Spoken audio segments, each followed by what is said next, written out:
Hi, everyone. I'm Diane Macedo. The mayor of Indianapolis and other officials are about to hold a press conference on the mass shooting at a FedEx facility. Let's listen. Last night, Indianapolis was revisited by the scourge of gun violence that has killed far too many in our community and in our country.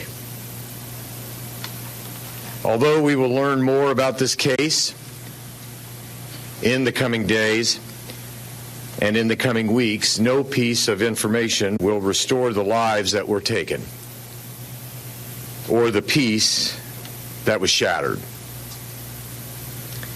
Nothing we learn can heal the wounds of those who escaped with their lives, but who will now bear the scars and endure the memories of this horrific crime. What we are left with this morning is grief. Grief for the families of those killed, grief for the employees who have lost their coworkers, and grief for the many Americans struggling to understand how tragedies like this continue to occur again and again.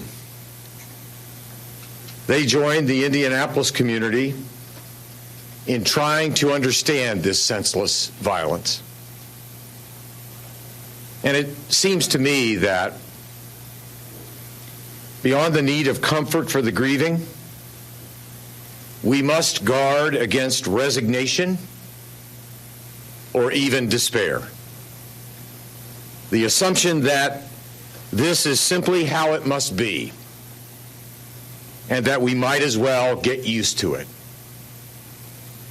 We need the courage that compels courageous acts that push past weariness.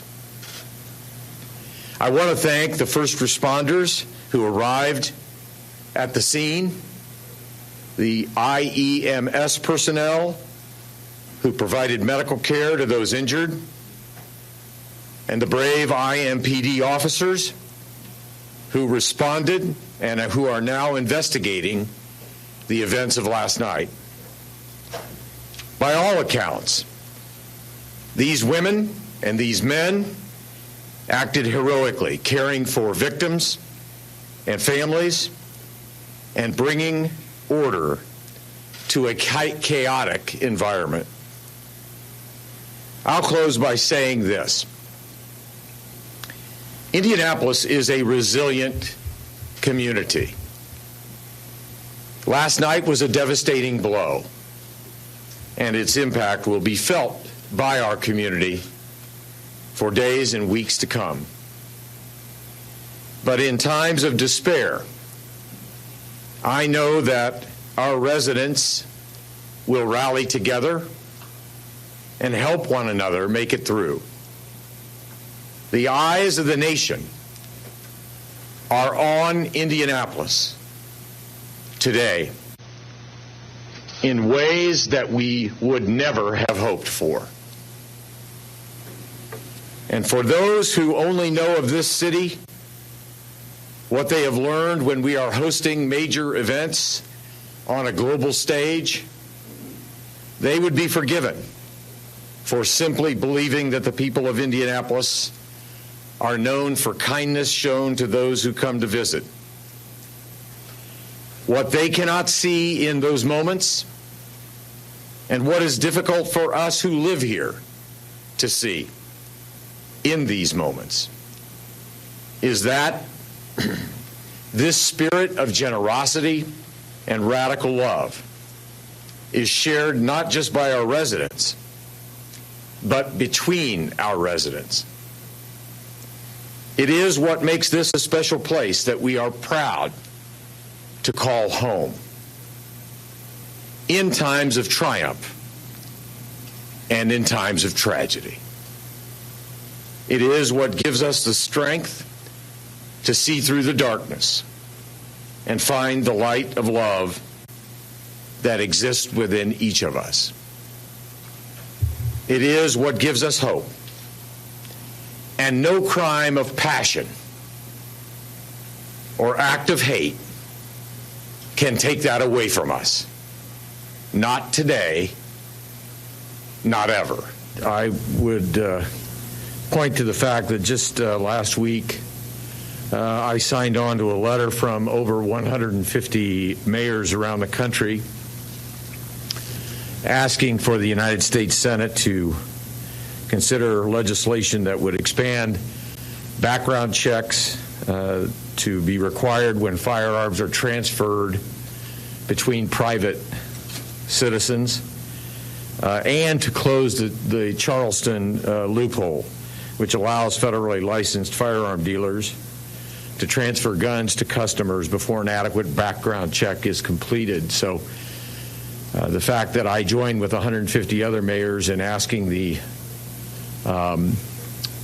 federal legislature to do that at least indicates what I would like to see done legislatively. My concern about the Indiana General Assembly is I believe they only have 3 or 4 days left in this particular session, but I certainly will make it clear to our governor and to the legislative leadership where I stand on these issues. Mr. Mayor, you were in contact with the White House, contacted you. Can you give us, again, not disclosing any privileged conversation, share with us what was that conversation like? Has the White House promised or offered any services or resources to Indianapolis?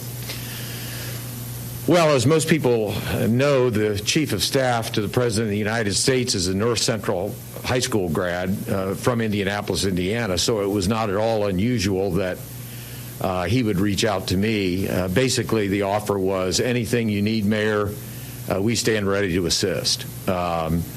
It was not a direct communication. It was just text messaging, and I, of course, responded thanking him and told him that we would keep him made aware of the progress of the investigation, and if the White House was able to do anything to support, I'm certainly not hesitant to ask for it.